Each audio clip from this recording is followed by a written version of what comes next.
1997년 8월 23일 오후 5시 경기도 용인시 한 주택가에서 7살 여자아이가 사라졌습니다.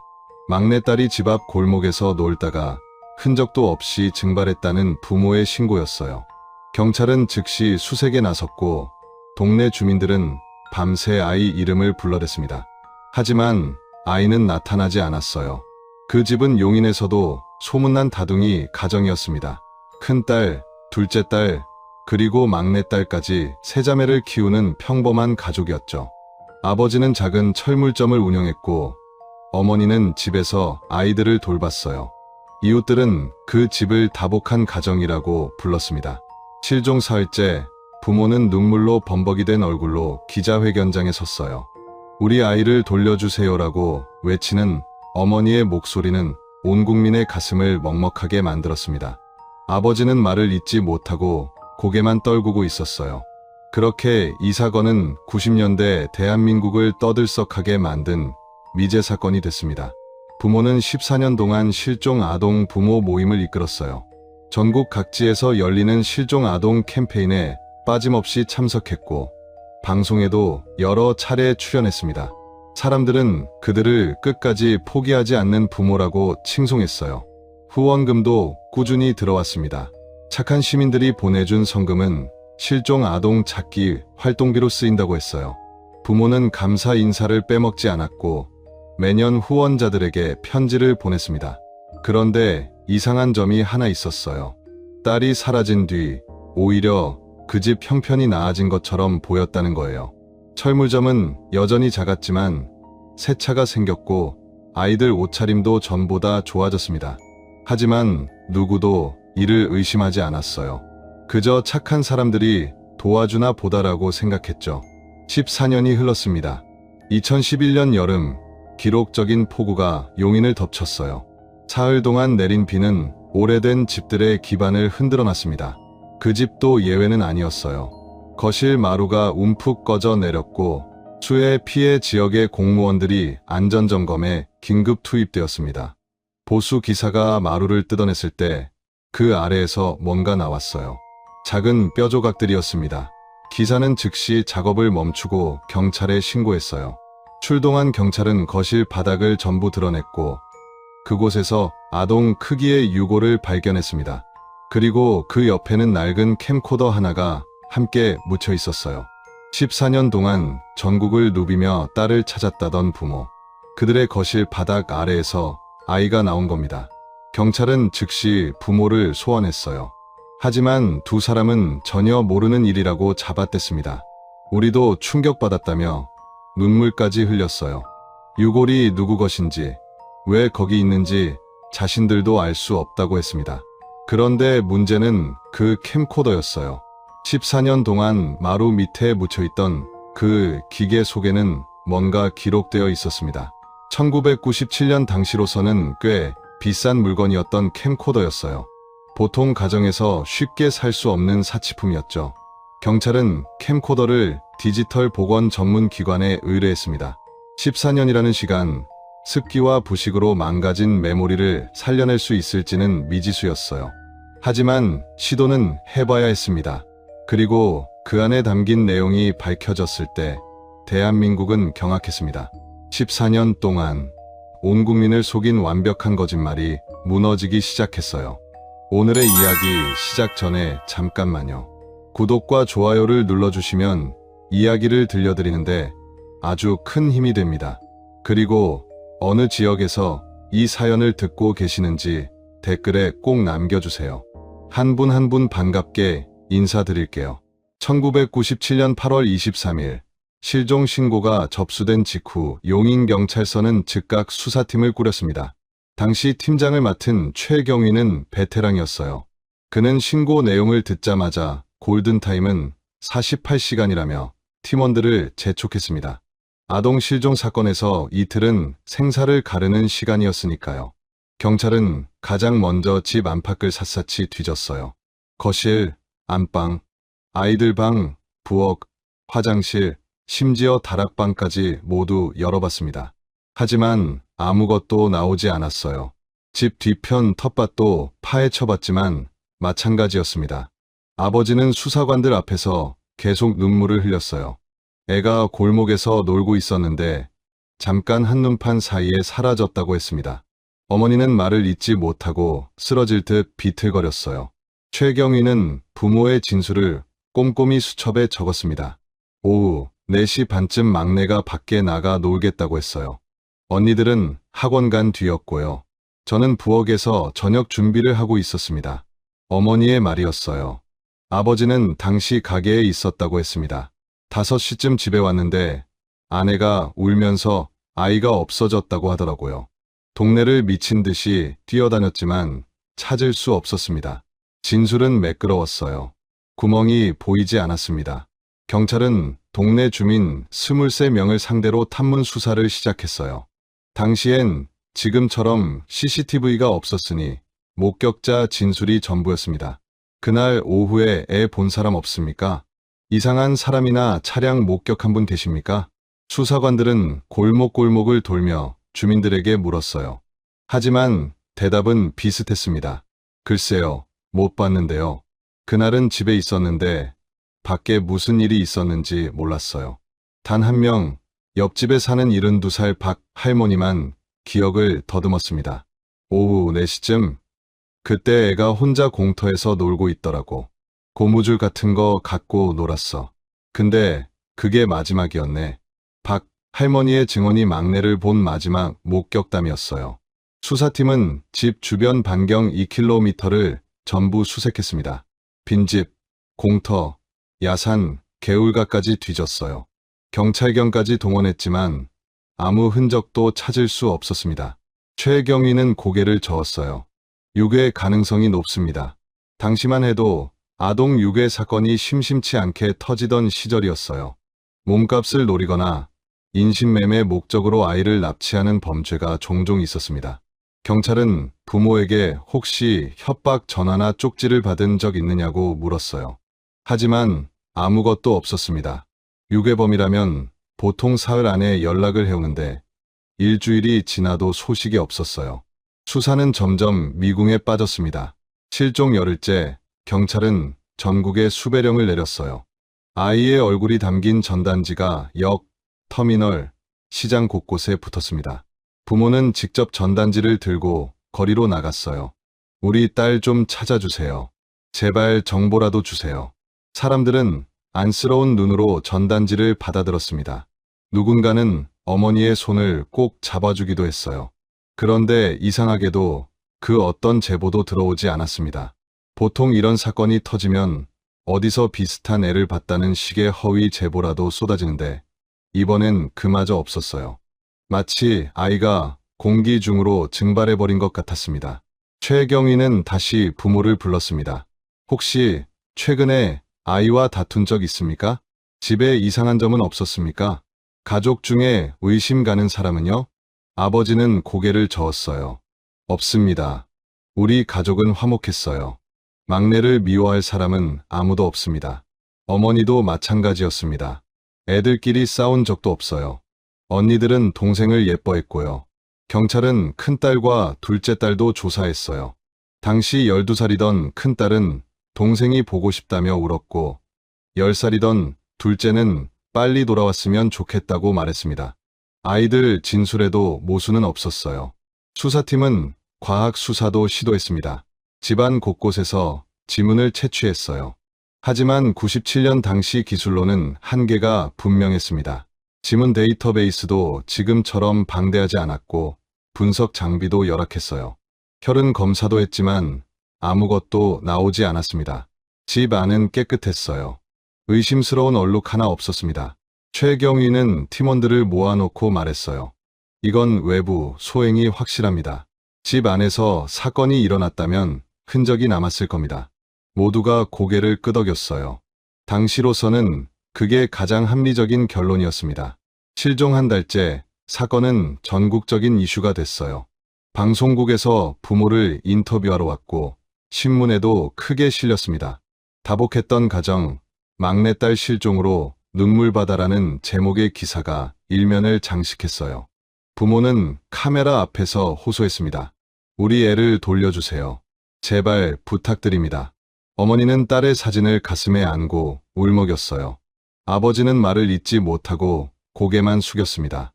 시청자들은 눈물을 흘렸고 후원금이 들어오기 시작했어요.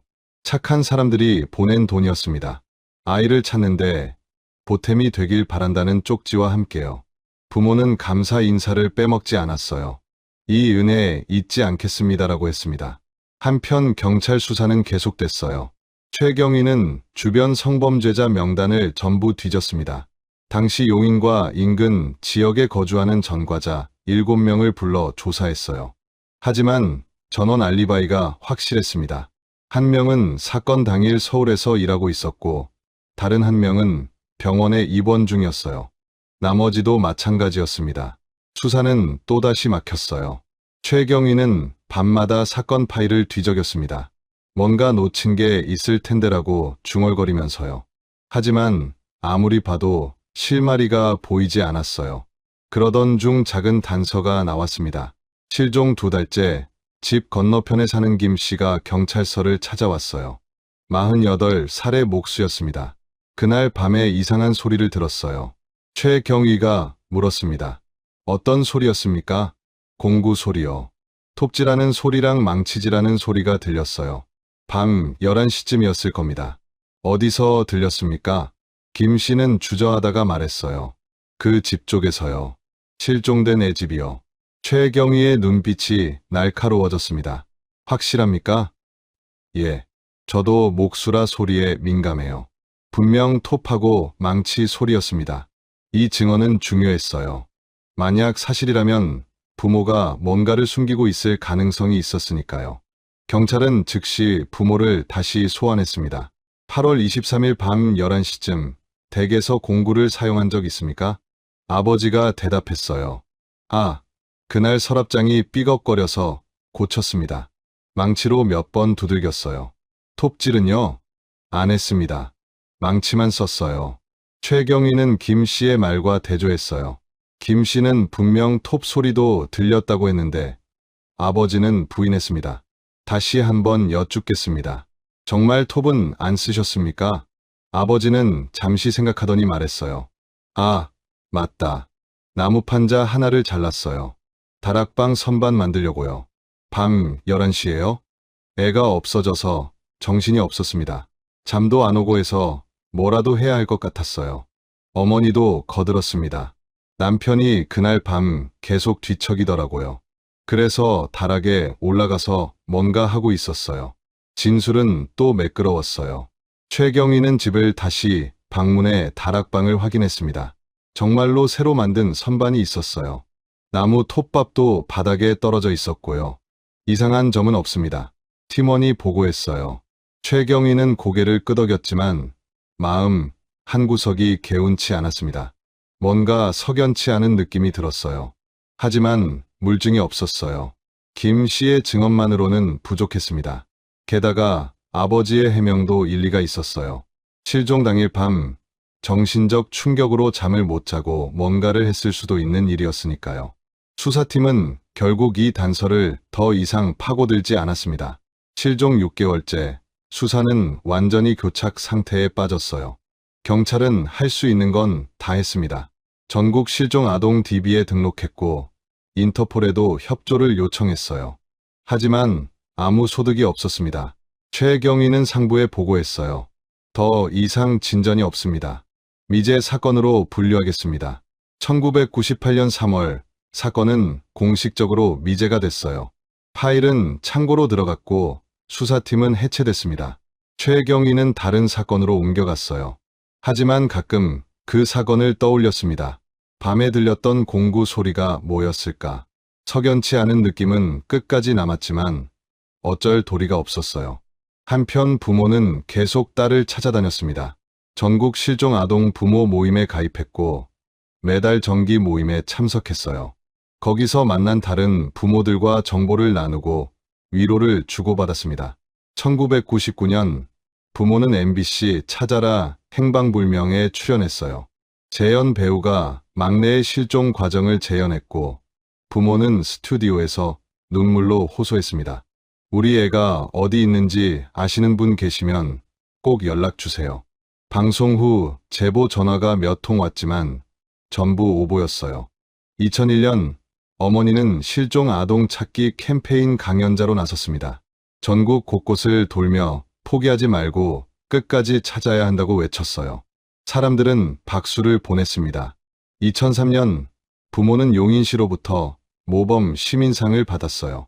역경 속에서도 희망을 잃지 않는 가족이라는 이유였습니다. 시간이 흐르면서 이상한 점들이 하나둘 보이기 시작했어요. 동네 사람들은 수군거렸습니다. 근데 저 집 딸 없어진 뒤로 오히려 잘 사는 것 같지 않아? 맞아. 새 차도 뽑고 애들 옷도 전보다 좋아졌어. 후원금이 많이 들어왔나 봐. 하지만 누구도 대놓고 의심하진 않았어요. 그저 착한 사람들이 도와주나 보다라고 생각했습니다. 2005년 아버지는 철물점을 확장했어요. 옆 가게까지 임대해서 규모를 2배로 늘렸습니다. 손님이 늘었다고 했어요. 2007년 큰딸이 대학에 진학했습니다. 서울의 사립대학이었어요. 등록금이 만만치 않았지만 부모는 애의 교육은 포기할 수 없다며 돈을 댔습니다. 2010년 둘째 딸도 대학생이 됐어요. 역시 서울의 학교였습니다. 부모는 여전히 실종 아동 부모 모임을 이끌었어요. 우리는 끝까지 포기하지 않을 겁니다라고 했습니다. 후원금은 계속 들어왔습니다. 14년 동안 모인 돈은 상당했어요. 부모는 전부 딸을 찾는데 쓴다고 했지만 구체적인 내역은 공개하지 않았습니다. 동네 사람들은 그저 대단한 부모라고 생각했어요. 14년이나 됐는데 아직도 포기 안 하네. 정말 기특해. 우리도 뭔가 도와줘야 하는 거 아냐? 그렇게 2011년이 됐습니다. 막내가 사라진 지 14년째 되던 해였어요. 부모는 여전히 딸을 찾겠다고 말했고 사람들은 여전히 그들을 응원했습니다. 하지만 곧 모든 게 무너질 거라는 걸 아무도 몰랐어요. 14년 동안 완벽했던 거짓말. 착한 부모라는 가면 뒤에 숨겨진 진실은 무엇이었을까요? 그들의 거실. 바닥 아래에서 발견된 유골과 캠코더는 어떤 비밀을 담고 있었을까요? 다음 이야기에서 14년 만에 열리는 판도라의 상자를 확인하시게 될 겁니다. 2011년 7월 9일 용인에 기록적인 폭우가 쏟아졌습니다. 기상청은 60년 만에 집중호우라고 발표했어요. 사흘 동안 내린 비의 양이 500mm를 넘었습니다. 도로는 물에 잠겼고 산사태 경보가 곳곳에서 울렸어요. 용인시 구도심의 오래된 주택가도 피해를 입었습니다. 그 집도 예외는 아니었어요. 지은 지 30년 가까이 된 낡은 집이었습니다. 빗물이 지붕 틈새로 스며들었고 마당에는 물이 고였어요. 7월 12일 비가 그치고 이틀째 되던 날이었습니다. 용인시청은 수해 피해 조사를 위해 공무원들을 각 가정에 파견했어요. 노후 주택 밀집 지역이었기 때문에 안전 점검이 필요했습니다. 오전 10시쯤 시청 건축과 직원 2명이 그 집을 방문했어요. 안녕하세요. 시청에서 나왔습니다. 수해 피해 확인차 왔습니다. 45살의 김 주무관이 신분증을 보여줬어요. 어머니가 문을 열었습니다. 아, 네. 들어오세요. 지붕이나 벽에 누수 있으신가요? 지붕에서 조금 샜는데 괜찮아요. 김 주무관은 실내를 둘러봤습니다. 체크리스트를 들고 있었어요. 마루나 벽에 균열은 없으신지 확인해 보겠습니다. 거실로 들어서는 순간이었습니다. 김 주무관이 걸음을 멈췄어요. 발밑에서 이상한 느낌이 들었습니다. 여기 마루가 좀 이상한데요. 발로 밟아보니 푹푹 들어갔어요. 어머니의 얼굴이 굳었습니다. 원래 좀 오래됐어요. 아니, 이건 위험합니다. 기반이 내려앉은 것 같은데요. 김 주무관은 동료에게 손짓했어요. 여기 좀 봐. 38살의 이 주무관이 다가와 마루를 확인했습니다. 이 정도면 점검 필요합니다. 자칫하면 완전히 무너질 수도 있어요. 저희가 알아서 고칠게요. 어머니가 급히 말했습니다. 아니요. 안전 문제라 저희가 확인해야 합니다. 시에서 무상보수 지원도 가능하니까요. 김 주무관은 이미 보고서에 위험 등급으로 체크하고 있었어요. 내일 시 건설과에서 다시 나올 겁니다. 정밀 점검 받으셔야 해요. 어머니는 아무 말도 하지 못했어요. 공무원들이 나간 뒤 어머니는 급히 남편에게 전화를 걸었습니다. 여보, 큰일 났어요. 시청 사람들이 와서 마루 확인했어요. 뭐, 내일 또 온대요. 정밀 점검한다고. 막아야 해. 무슨 수를 써서라도. 다음 날인 7월 13일 오전 용인시 건설과 소속 안전점검팀 3명이 도착했습니다. 50대 중반의 현장 반장과 2명의 보조 기사였어요. 아버지가 문을 열었습니다. 저희가 알아서 고치겠습니다. 괜찮습니다. 시 규정상 확인해야 합니다. 안전사고 나면 책임 문제가 되거든요. 반장은 단호했어요. 최소한만 봐주세요. 저희 형편이 빨리 끝낼 테니 협조해주세요. 반장은 이미 거실로 들어섰습니다. 해당 부위를 확인하더니 고개를 저었어요. 이건 판만 바꿔선 안 되겠는데요. 밑에 기초부터 봐야겠습니다. 그럴 필요 없습니다. 아버지의 목소리가 높아졌어요. 반장이 이상하다는 듯 쳐다봤습니다. 왜 그러세요? 무료로 해드리는 건데. 그냥 저희 집에 손대지 마세요. 이미 위험 등급으로 보고됐습니다. 저희도 일이니까 협조해 주십시오. 반장은 보조 기사들에게 지시했어요. 일부만 뜯어보고 판단합시다. 기사들은 연장을 꺼내 작업을 시작했습니다. 아버지가 막아섰어요. 안 된다니까요. 왜 이러십니까? 의심스럽게. 반장의 눈빛이 날카로워졌습니다. 그때 어머니가 나타났어요. 여보, 그만해요. 당신 정신 차려. 아버지가 소리쳤지만 이미 늦었습니다. 기사들은 못을 빼고 마루판을 드러냈어요. 먼지가 풀썩 일어났습니다. 보조 기사가 손전등으로 아래를 비췄어요. 그 순간 그의 얼굴이 굳었습니다. 반장님, 이것 좀 보세요. 반장이 손전등을 받아 들여다봤습니다. 그리고 숨을 멈췄어요. 마루 아래 흙바닥에 뭔가 하얗게 드러나 있었습니다. 뼈였습니다. 반장은 즉시 작업을 중단했어요. 더 건드리면 안 됩니다. 경찰에 신고해야겠습니다. 아버지가 다가왔어요. 무슨 일입니까? 저기, 아래에 뼈 같은 게 있습니다. 뼈요? 아버지의 목소리가 떨렸어요. 어머니도 달려왔습니다. 뼈라니, 무슨 뼈요? 동물 뼈 아닙니까? 반장은 고개를 저었습니다. 크기가 사람 같습니다. 게다가 다른 것도 보입니다. 다른 것이요? 기계 같은 게 함께 묻혀 있어요. 오전 11시 30분 용인경찰서에 신고가 접수됐습니다. 출동한 경찰은 현장을 보자마자 과학수사팀을 불렀어요. 1시간 뒤 흰 방호복을 입은 감식팀 5명이 도착했습니다. 팀장은 마루 아래를 확인하고 즉시 지시했어요. 주변 마루 전부 제거하세요. 조심스럽게요. 감식팀은 천천히 마루판을 드러냈습니다. 범위가 넓어질수록 더 많은 것들이 드러났어요. 작은 뼈 조각들이 흩어져 있었습니다. 그리고 그 옆에는 검은색 물체 하나가 놓여 있었어요. 팀장이 장갑을 끼고 조심스럽게 집어들었습니다. 캠코더네요. 구형 모델입니다. 1990년대 중반에 유행했던 소니 핸디캠이었어요. 당시로서는 꽤 비싼 물건이었습니다. 보통 가정에서 쉽게 살 수 있는 게 아니었어요. 이게 왜 여기 묻혀 있죠? 보조 감식관이 물었습니다. 팀장은 대답하지 않았어요.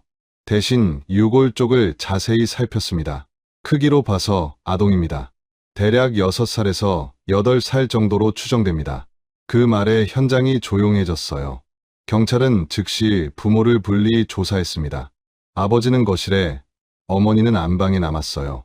형사가 아버지에게 물었습니다. 댁마루 아래에서 유골이 나왔습니다.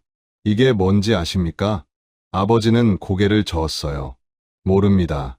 전혀 모르는 일입니다. 이 집에 언제부터 사셨습니까? 1985년부터요. 26년 됐습니다. 그동안 마루 공사한 적 있습니까? 아니요. 한 번도 안 했습니다. 형사는 수첩에 뭔가를 적었어요. 그럼 1985년 이전부터 저 아래 묻혀 있었을 수도 있겠네요. 그런 것 같습니다. 저희는 정말 몰랐어요. 다른 형사가 어머니를 조사했습니다. 마루 아래에서 뼈가 나온 거 아십니까? 어머니는 눈물을 흘렸어요. 네, 들었습니다. 너무 무서워요. 혹시 누구 거라고 생각하십니까? 모르겠어요. 우리가 들어오기 전에 살던 사람들이 뭔가 했을 수도 있고요. 캠코더도 함께 나왔는데 혹시 댁 물건입니까? 어머니는 고개를 저었습니다. 우린 캠코더 산 적 없어요. 비싸서 엄두도 못 냈습니다. 두 사람의 진술은 일치했어요. 오후 4시 유골과 캠코더는 국립과학수사연구원으로 이송됐습니다. 감식팀은 유골 전체를 수습했어요. 두개골 일부, 갈비뼈, 팔다리뼈 등이 흩어져 있었습니다. 14년이라는 세월 동안 흙과 섞이고 부식되어 온전한 형태는 아니었어요. 국과수 법의학과 정 박사가 1차 분석을 맡았습니다. 뼈의 크기와 골화 정도로 봐서 사망 당시 연령은 6세에서 8세 사이입니다. 성별은 여아로 추정됩니다. 사망 시점은요? 경찰이 물었어요. 정 박사는 고개를 저었습니다. 정확한 건 어렵습니다. 하지만 최소 10년 이상 매장되어 있었을 겁니다. 14년 전 실종 아동과 일치할 가능성은요? DNA 대조를 해봐야 알 수 있습니다. 경찰은 즉시 부모의 DNA 채취를 요청했어요. 아버지와 어머니 모두 응했습니다. 저희 딸이면 정말 끔찍합니다. 어머니가 울먹였어요. 하지만 진실을 알아야죠. 협조 부탁드립니다. DNA 대조에는 일주일이 걸렸습니다. 한편 디지털 포렌식 팀은 캠코더 복원에 착수했어요. 담당자는 38살의 이 연구사였습니다. 15년 경력의 베테랑이었어요. 이 연구사는 캠코더를 분해했습니다. 내부는 심각하게 부식되어 있었어요.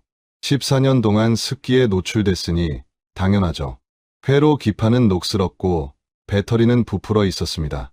하지만 중요한 건 메모리 테이프였어요.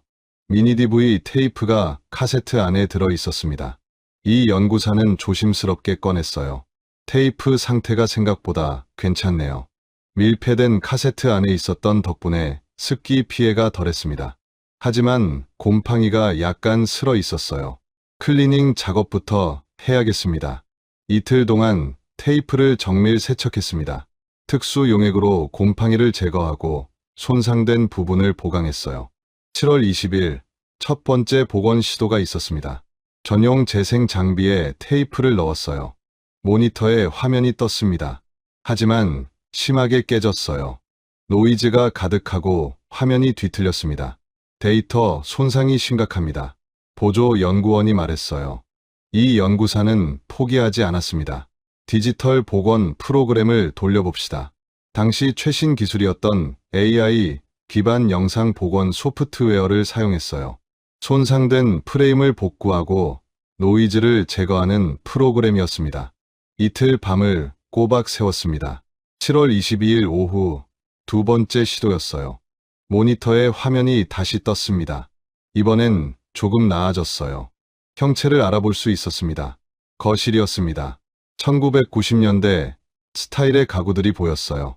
그리고 바닥에 누워있는 작은 형체가 보였습니다. 이 연구사의 손이 떨렸어요. 음성은 나옵니까? 확인해 보겠습니다. 보조 연구원이 음량을 올렸습니다. 잡음이 섞인 목소리가 들렸어요. 이렇게까지 될 줄은. 남자 목소리였습니다. 이제 어쩌지? 여자 목소리가 이어졌어요. 묻어야. 다른 방법이. 이 연구사는 즉시 녹음을 멈췄습니다. 경찰에 연락하세요. 지금 당장요. 1시간 뒤 수사팀이 도착했습니다. 이 연구사는 복원된 영상을 보여줬어요. 형사들은 숨을 죽이고 화면을 봤습니다. 흐릿하지만 분명했습니다. 거실 바닥에 쓰러진 아이, 그리고 그 위에서 대화하는 두 사람의 목소리. 목소리 대조가 필요합니다. 수사팀장이 말했어요. 부모, 음성 샘플 있습니까? 1997년 당시 인터뷰 영상이 있습니다. 음성 분석팀이 투입됐습니다. 이틀 뒤 결과가 나왔어요. 남자 목소리는 아버지와 98% 일치합니다. 여자 목소리는 어머니와 96% 일치합니다. 수사팀장은 주먹을 쥐었어요. DNA 결과는 언제 나옵니까? 내일 오전입니다. 7월 25일 오전 9시 국과수에서 연락이 왔습니다. 유골과 부모의 DNA가 일치합니다. 목의 일치율 99.9%, 북의 일치율 99.7%입니다. 거실 바닥 아래의 유골은 14년 전 실종된 막내딸이었습니다. 같은 날 오후 2시 부모는 용인경찰서로 소환됐습니다. 이번엔 참고인이 아니라 피의자 신분이었어요. 조사실은 달랐습니다. 녹음이 되는 정식 조사실이었어요. 아버지가 먼저 들어왔습니다. 얼굴은 창백했어요. 수사팀장이 말했습니다. 댁 거실 바닥에서 나온 유골, DNA 검사 결과 댁 딸이 맞습니다. 아버지는 아무 말도 하지 못했어요. 그리고 함께 발견된 캠코더에서 음성이 복원됐습니다. 들어보시겠습니까? 수사팀장은 노트북을 열어 파일을 재생했어요. 스피커에서 목소리가 흘러나왔습니다. 이렇게까지 될 줄은 몰랐어. 아버지의 목소리였습니다. 이제 어쩌지? 병원에 데려가야 하나? 어머니의 목소리가 이어졌어요. 안 돼. 그럼 우리가 끝이야. 그럼 어떡하란 말이야. 묻어야 해. 다른 방법이 없어. 녹음이 끝났습니다. 조사실은 조용했어요. 아버지는 고개를 떨어뜨렸습니다. 한참 동안 아무 말이 없었어요. 변명하시겠습니까? 수사팀장이 물었습니다. 아버지는 천천히 입을 열었어요. 사고였습니다. 사고요? 훈육을 하다가 그만. 애가 넘어졌어요. 머리를 부딪혔습니다. 그래서 묻었다는 겁니까? 아버지는 고개를 끄덕였습니다. 병원에 데려가면 우리가 아내랑 상의했습니다. 그리고 14년 동안 거짓말을 했다는 거군요. 수사팀장의 목소리는 차갑했어요. 죄송합니다. 죄송하다고요? 딸을 죽이고 14년 동안 국민을 속였는데 죄송하다는 말 한마디로 끝입니까? 아버지는 대답하지 못했어요. 다른 조사실에서 어머니도 조사를 받았습니다. 처음엔 부인했어요. 저희는 정말 몰랐어요. 애가 실종된 줄만 알았습니다. 하지만 캠코더 음성을 들려주자 무너졌어요. 남편이 그랬어요. 저는 반대했지만 캠코더 음성엔 당신도 묻어야 한다고 했다고 나옵니다. 형사가 말했어요. 어머니는 울기 시작했습니다. 죽은 줄 몰랐어요. 그냥 기절한 줄만 알았어요. 그런데 남편이 확인해보니 숨을 안 쉰다고. 그래서요? 무서웠어요. 사람들이 뭐라고 할지. 큰애들은 어떡하나. 그래서 묻었다는 겁니까? 어머니는 고개를 끄덕였습니다. 두 사람의 진술은 조금씩 달랐어요. 서로 책임을 미루는 부분이 있었습니다. 수사팀은 추가 증거를 확보하기 위해 집을 전면 압수수색했어요. 다락방에서 1997년 당시 구입한 공구들이 나왔습니다. 톱, 망치, 삽이었어요. 이것들로 마루를 뜯고 묻었을 겁니다. 감식팀이 보고했어요. 그리고 안방 서랍에서 통장이 발견됐습니다. 14년 동안 들어온 후원금 내역이 기록되어 있었어요. 총액은 5천만 원이 넘었습니다. 이 돈은 뭐에 썼습니까? 수사팀장이 물었어요. 아버지가 대답했습니다. 생활비로, 그리고 애들 교육비로. 실종 아동 찾는데 쓴다고 하지 않았습니까? 일부는 그렇게 썼습니다. 얼마나요? 아버지는 대답하지 못했어요. 7월 27일 부모는 정식으로 구속됐습니다. 혐의는 살인, 사체은닉, 그리고 사기였어요. 언론은 발칵 뒤집혔습니다. 14년 피해자 행세, 알고 보니 살인범. 거실 바닥 아래 숨겨진 딸, 부모가 묻었다. 전국이 충격에 빠졌어요. 14년 동안 그들을 응원했던 사람들은 분노했습니다. 우리가 보낸 후원금으로 편하게 살았다니. 어떻게 딸을 죽이고 저렇게 태어날 수 있지? 댓글창은 비난으로 가득 찼어요. 하지만 수사는 여기서 끝이 아니었습니다. 캠코더 영상에는 아직 복원되지 않은 부분이 남아 있었어요. 그리고 유골에서 발견된 이상한 흔적들이 있었습니다. 정말 단순한 사고였을까요? 아니면 더 큰 비밀이 숨어 있을까요? 14년 만에 드러난 진실. 부모는 사고였다고 주장하지만 과연 그게 전부일까요? 유골에 남은 이상한 흔적은 무엇을 말하는 걸까요? 그리고 캠코더에 아직 숨겨진 음성이 더 있다면요? 다음이 이야기에서 밝혀질 충격적인 진실을 놓치지 마세요. 7월 29일 디지털 포렌식 팀은 캠코더 복원 작업을 마저 진행했습니다. 이 연구사는 이틀 밤을 더 세웠어요. 테이프에서 추가로 복원 가능한 부분이 있는지 전수조사했습니다. 여기 뭔가 더 있습니다. 보조 연구원이 모니터를 가리켰어요. 타임코드상 앞서 복원한 부분보다 30분 앞선 시점이었습니다. 1997년 8월 23일 오후 5시 15분경으로 추정됐어요. 화면은 여전히 흐릿했지만 음성은 비교적 선명했습니다. 재생 버튼을 눌렀어요. 또 말 안 들어? 몇 번을 말해야 알아듣니? 아버지의 목소리였습니다. 화가 잔뜩 난 어조였어요. 아빠, 아파요. 어린 여자아이의 목소리가 들렸습니다. 아프긴 뭐가 아파. 숙제 안 하고 밖에서 놀기만 하면 어떡하니?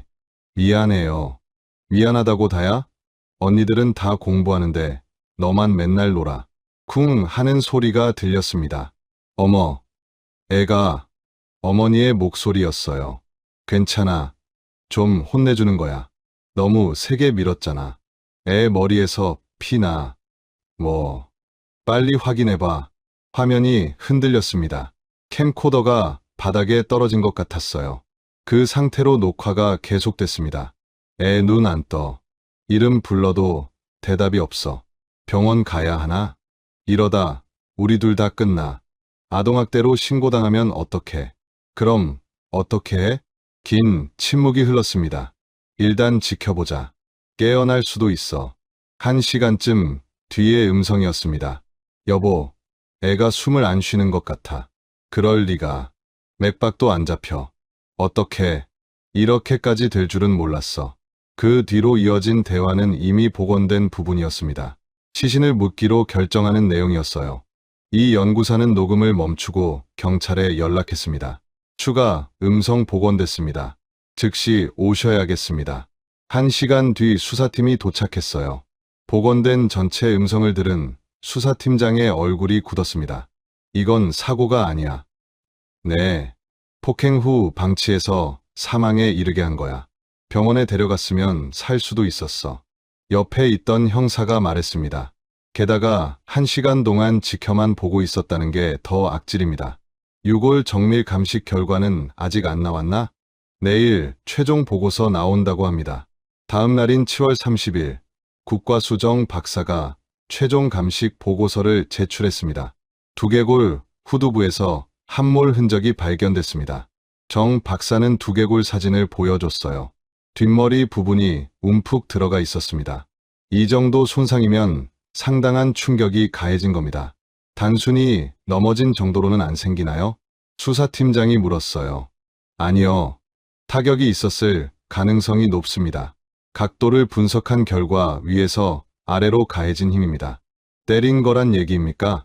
단정할 순 없지만 그럴 가능성이 매우 높습니다. 게다가 좌측 상완골에서도 골절 흔적이 있습니다. 그것도 그날 생긴 겁니까? 치유 흔적이 없는 걸 보면 사망 직전에 발생한 손상입니다. 수사팀은 즉시 부모를 재조사했습니다. 아버지가 먼저 불려왔어요. 6월 정밀 감식 결과가 나왔습니다. 두개골에 타격 흔적이 있더군요. 수사팀장이 사진을 내밀었어요. 아버지는 사진을 보고 고개를 돌렸습니다. 밀었다고 했죠? 때린 거 아닙니까? 안 때렸습니다. 정말로 밀기만 했어요. 그럼 이 상처는 어떻게 설명하시겠습니까? 넘어지면서 바닥에 부딪힌 것 같습니다. 바닥이 뭐였습니까? 마루였습니다. 마루는 나무 아닙니까? 이 정도 함몰이 생기려면 쇠붙이 같은 단단한 물체에 부딪혀야 합니다. 아버지는 말문이 막혔어요. 수사팀장이 계속 압박했습니다. 캠코더 음성에 너무 세게 밀었다는 말이 나옵니다. 얼마나 세게 밀었길래 아이가 이렇게 됐습니까? 화가 나서 순간 힘 조절을 그리고 1시간 동안 지켜만 봤죠. 병원에 데려갔으면 살 수 있었을지도 모릅니다. 아버지는 고개를 떨어뜨렸습니다. 살인죄를 적용하겠습니다. 수사팀장의 말에 아버지는 고개를 번쩍 들었어요. 살인이요? 전 죽일 생각 없었습니다. 폭행 후 방치로 사망에 이르게 했습니다. 이건 명백한 살인입니다. 어머니도 같은 내용으로 조사받았어요. 당신도 1시간 동안 아이를 지켜만 봤죠? 저는 남편이 괜찮다고 해서 아이가 숨을 안 쉬는데도 병원에 안 데려갔습니다. 왜죠? 무서웠어요. 신고당할까봐. 그래서 딸을 죽게 내버려 뒀다는 겁니까? 어머니는 울기만 했습니다. 8월 5일 검찰은 부모를 살인 및 사체엔닉 혐의로 기소했습니다. 추가로 사기 혐의도 붙었어요. 14년 동안 후원금 5,200만 원을 받은 것에 대한 혐의였습니다. 9월 15일 첫 공판이 열렸습니다. 법정은 방청객으로 가득 찼어요. 피해자를 응원했던 사람들, 언론, 그리고 사건을 지켜본 시민들이 몰려들었습니다. 판사가 입장했고 재판이 시작됐어요. 검사가 일어섰습니다. 피고인들은 1997년 8월 23일 당시 7살이던 친딸을 폭행해 사망에 이르게 했습니다. 그리고 시신을 자택 거실 마루 아래 은닉했습니다. 검사는 캠코더 음성 파일을 증거로 제출했어요.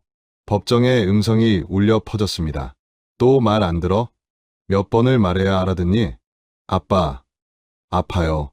방청석에서 흐느끼는 소리가 들렸습니다. 피고인들은 사망 후에도 병원에 데려가지 않았고 대신 시신을 매장했습니다.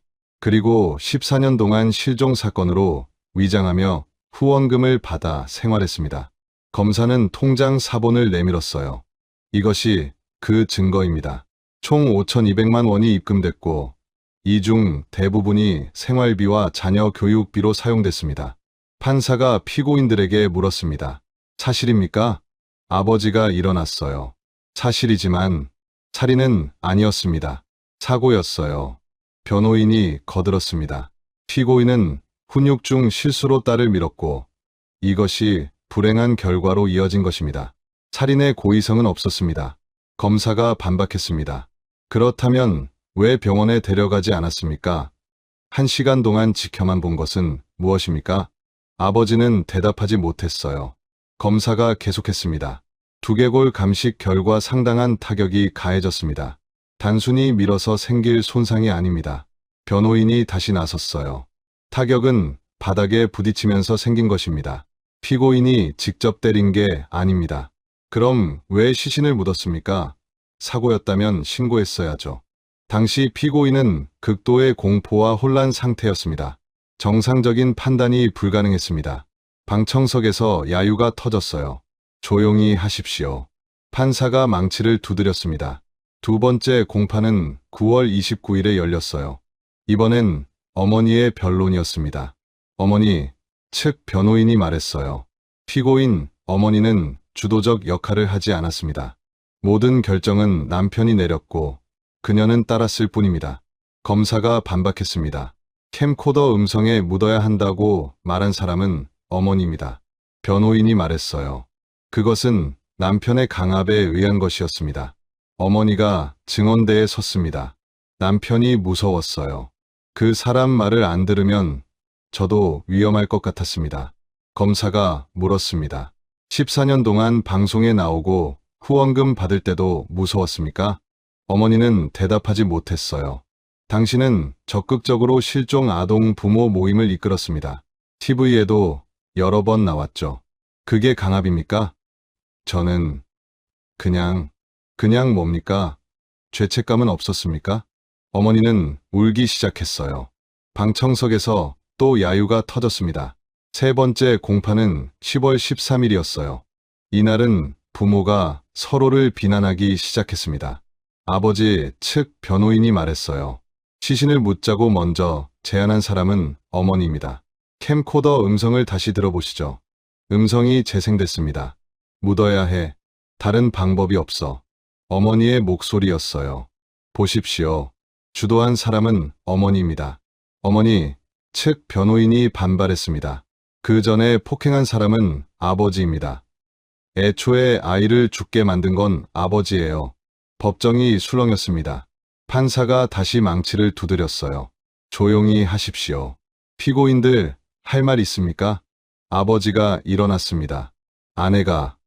아내가 병원 가지 말자고 했습니다. 전 데려가고 싶었어요. 어머니가 벌떡 일어났어요. 거짓말.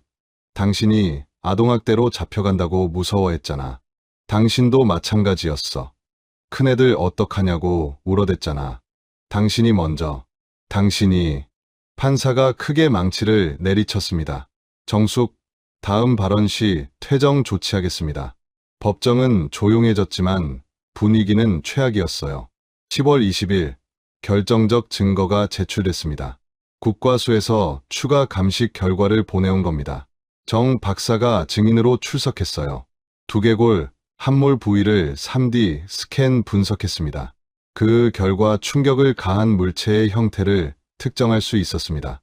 정 박사는 화면에 이미지를 띄웠어요. 망치 같은 둔기입니다. 바닥에 부딪혀서 생긴 상처가 아닙니다. 방청석이 웅성거렸습니다. 검사가 물었습니다. 확실합니까? 예. 바닥 충격이라면 면적이 더 넓어야 합니다. 이건 작은 면적에 강한 힘이 가해진 겁니다. 피고인이 도구로 때렸다는 뜻입니까? 가능성이 매우 높습니다. 아버지가 벌떡 일어났어요. 아닙니다. 전 때린 적 없습니다. 판사가 제지했습니다. 앉으십시오. 검사가 계속했습니다. 1997년 당시 압수한 공구 중 망치가 있었습니다. 그 망치의 타격면과 두개골, 함몰 형태가 일치합니다. 증거 사진이 제시됐어요. 검사가 마지막 일격을 날렸습니다. 피고인은 딸을 망치로 때려 죽였습니다. 그리고 14년 동안 거짓말을 했습니다. 이것은 명백한 살인입니다. 변호인이 반박하려 했지만 말문이 막혔어요. 증거는 명확했습니다. 11월 3일 검사는 최종 구형했습니다. 피고인 아버지에게 무기징역을 구형합니다. 피고인 어머니에게 징역 30년을 구형합니다. 추가로 사기죄에 대해 각각 징역 5년을 구형합니다. 방청석에서 박수가 터져 나왔어요. 판사가 제지했지만 소용없었습니다. 12월 1일 1심 선고 공판이 열렸습니다. 법정은 발 디딜 틈이 없었어요. 판사가 판결문을 읽기 시작했습니다. 피고인 아버지는 친딸을 폭행해 사망에 이르게 하고 시신을 은닉했으며 14년간 국민을 기만해 부정한 이득을 취했습니다. 이는 천륜을 저버린 극악무도한 범죄입니다. 피고인 아버지에게 무기징역을 선고합니다. 아버지는 고개를 떨어뜨렸어요. 피고인 어머니는 범행을 방조하고 함께 시신을 은닉했으며 14년간 공범으로서 거짓말을 지속했습니다. 피고인 어머니에게 징역 25년을 선고합니다. 어머니는 주저앉았습니다. 방청석에서 환호가 터졌어요. 잘했다. 당연해. 판사는 이번엔 제지하지 않았습니다. 판결 직후 기자들이 몰려들었어요. 피해자 유족은 어떻게 생각하십니까? 큰딸과 둘째 딸이 법정 밖에 나와 있었습니다. 두 사람은 아무 말도 하지 않았어요. 그저 고개를 숙이고 떠났습니다. 12월 10일 막내의 유골은 정식으로 안장됐습니다. 용인 공원묘지 한쪽에 작은 묘가 만들어졌어요. 참석자는 많지 않았습니다. 몇몇 사건 관계자와 언론뿐이었어요. 큰딸과 둘째 딸은 오지 않았습니다. 수사팀장이 묘 앞에 꽃을 놓았어요. 이제라도 편히 쉬길 바랍니다. 하늘은 흐렸지만 비는 오지 않았습니다. 14년 만에 막내는 제대로 된 장례를 치렀어요.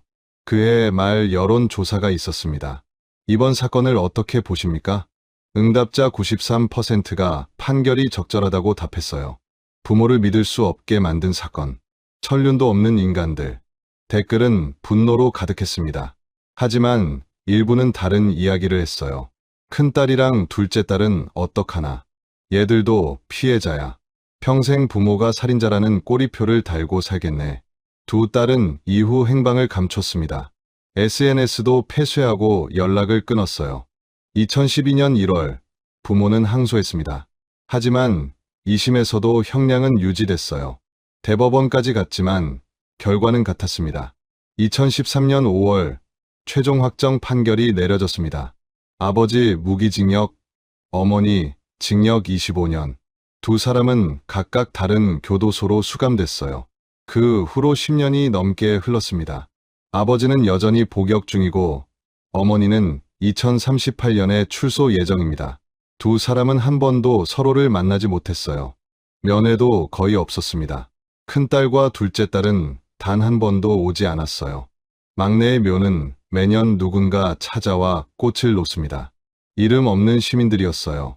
14년 전 후원금을 보냈던 사람들, 그리고 사건을 기억하는 사람들이었습니다. 미안해. 우리가 진작 알았어야 했는데.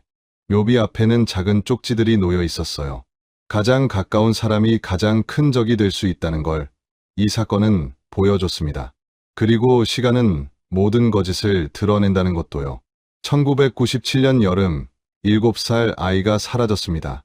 부모는 14년 동안 온 국민 앞에서 눈물을 흘렸고 사람들은 그들을 응원했어요. 하지만 진실은 그들의 거실 바닥 아래 묻혀 있었습니다. 2011년 여름, 폭우가 그 비밀을 꺼냈어요. 14년이라는 시간이 지났지만 증거는 사라지지 않았습니다. 캠코더 속 음성, 유골에 남은 흔적, 그리고 무너진 알리바이가 모든 걸 말해줬어요. 법정에서 부모는 서로를 비난했습니다. 당신이 먼저 말했다. 당신이 주도했다 하면서 책임을 떠넘겼어요. 하지만 결국 둘 다 똑같은 죄인이었습니다. 가장 가까운 사람이 가장 큰 적이 될 수 있다는 걸 이 사건은 보여줬어요. 피로 이어진 관계라고 해서 모두 안전한 건 아닙니다.